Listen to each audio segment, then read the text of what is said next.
After finally managing to persuade Dubois she would be okay on her own, Grace sat in the empty apartment. There was a profound silence in the place, as if the whole tenement block had heard of her bereavement and was quietly taking in the shocking news whilst respectfully giving her some space to come to terms with what it meant herself. Perhaps they had heard, Grace thought. News always did travel fast in Harlem, and bad news travelled the fastest.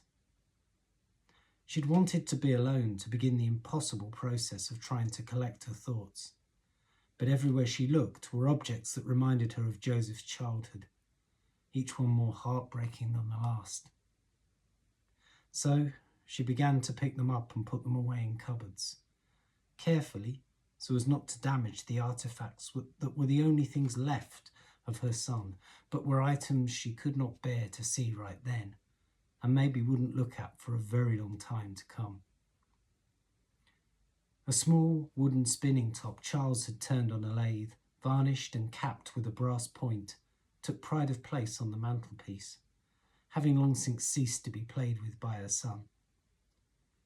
Joseph had been keeping it safe to pass on to his own child, when he had one, which was why Grace couldn't bear to look at it a second longer.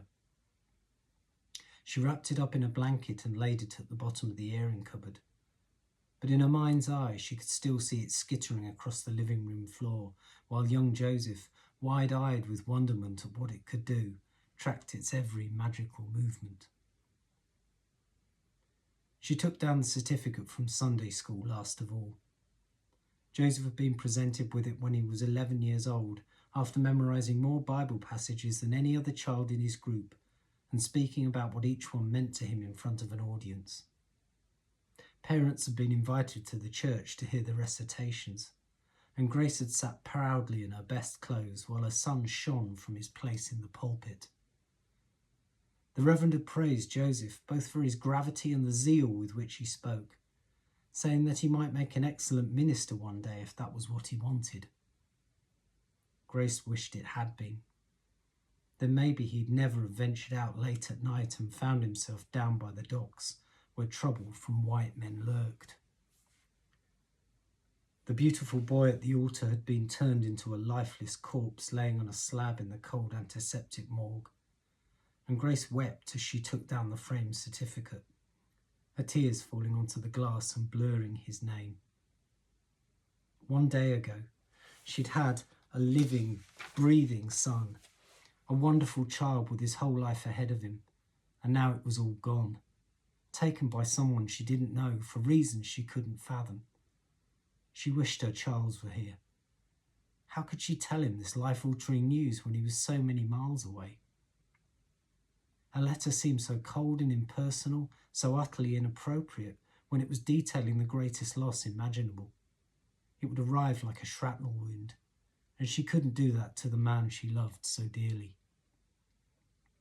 She didn't know what to do, or how to make sense of any of it. Her head felt like that spinning top whirring round and round out of control in the lonely apartment. She took the detective's card from the pocket of her dress and held on to it tightly. He had been a good man, a sensitive soul, she thought. Her only hope now was that he could find her son's killer and explain why Joseph had been taken from her. Sometimes, even a devout Christian like herself needed answers and comfort from someone other than God. It was a sin to think that, she knew, but it was the truth, and right now the truth felt very real indeed. It was closer to her than his love. She didn't want it that way, but that was how it was. The card in her hands ripped a little as she clutched it between her desperate fingers. "Give me answers, Mr. White. Let me understand why my boy is gone," Grace pleaded in her tormented head. Her faith was wavering, and she poured a little of it into the eyes of the detective as he'd faced her in the nightmarish corridors of the city morgue. He'd said that he'd do everything in his power to find Joseph's killer. Grace just hoped those powers were strong enough to succeed.